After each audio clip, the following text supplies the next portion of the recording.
Good evening, I'm Melanie Bullard. And I'm Don Schroeder. Is it racism or just a bad prank? A cross burning tonight in Jefferson County. This is Wave 3 News Nightcast. Not since the days of school busing has there been such an incident. That's what Louisville firefighters are saying about a cross burning in a neighborhood off Preston Highway tonight. Firefighters chopped the cross into pieces and took it away to study as evidence. A reaction from neighbors is mixed. Actually, I was not surprised by the way people are back here. What do you mean by that? Prejudice. Yeah, it upsets me. I mean, I grew up out here. I thought it was, and I still hope it's a good place to live. I really do. Fire officials are stunned too. My investigator checked his records, and the last incident he can document was back in the early days of the busing incidents. I believe it was in the early to mid-70s. So it is a rather unusual occurrence. It has not been very frequent.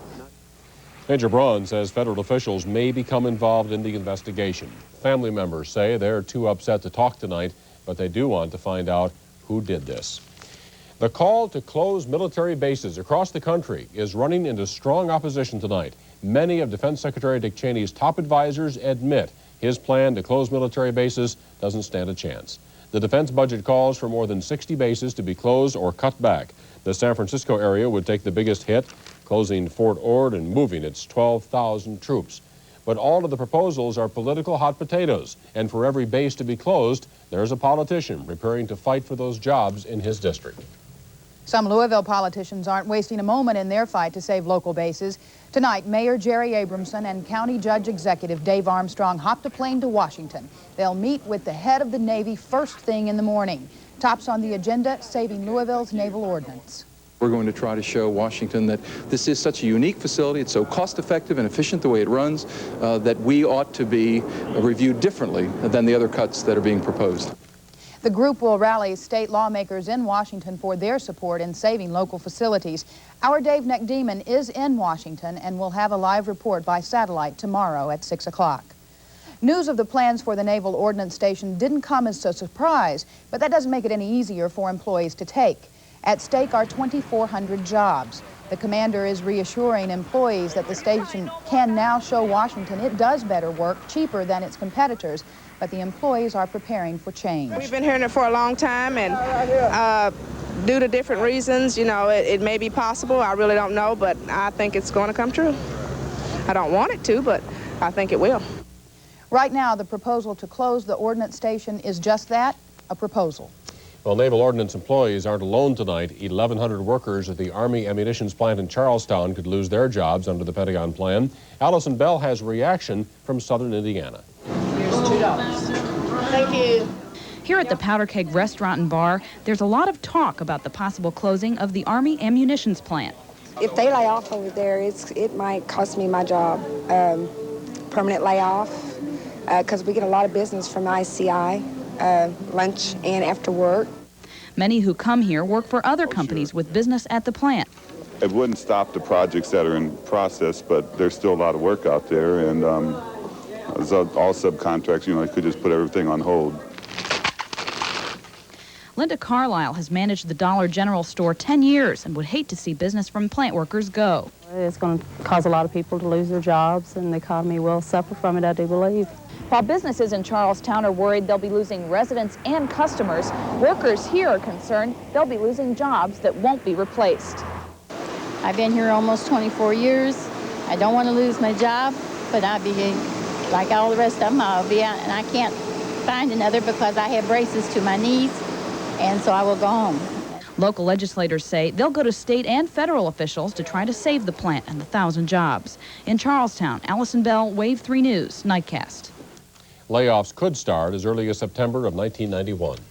Fort Knox also took a hard hit from the budget cuts. Under the proposal, half of the 194th Armored Brigade would be done away with, and fewer soldiers would be trained here. The 3,000 troops would be reassigned or phased out through attrition and a freeze on enlistments. The soldiers and their families generate more than $55 million to the Radcliffe area economy. Business leaders are worried, but looking for options. We're not a people in Radcliffe, and we're not a community to sit back and moan and not do anything. So I think we're going to be doing some looking at diversification. The Army is planning the cuts by October 1st. All of these military proposals are part of the massive book entitled the federal budget. Thousands of pages that add up to $1,233 billion in federal spending, a deficit of $63 billion. If this budget were to pass, the Treasury would have to borrow $14 million every hour for the next year to pay the deficit's interest. The president singled out the preschool Head Start program for the biggest education boost, $500 million. For the war on drugs, President Bush claims a 41% increase, but take away the creative accounting and it's actually a 12% increase. Congress always makes budget changes, and tonight the Democrats are promising this budget will never fly. Marilyn Harrell will never stand trial for stealing millions of dollars in housing money from Uncle Sam. The Maryland real estate agent, dubbed Robin Hood, was smiling as she left federal court today after pleading guilty to 2 charges under a plea bargain. Prosecutors say they still don't believe Harrell's story that she gave most of the money to the poor. It may take 2 weeks to find enough impartial jurors to hear the trial of Joseph Hazelwood. Hazelwood was the captain of the Exxon oil tanker Valdez, which ran aground last March in Alaska, causing the worst oil spill in U.S. history. His trial began today in Alaska. Hazelwood is facing criminal charges, including allegations that he was drunk when the accident occurred. Experts continue to inspect beaches at Prince William Sound to determine if winter storms are washing away remains of the spill. If Hazelwood is convicted, he faces 7 years in prison.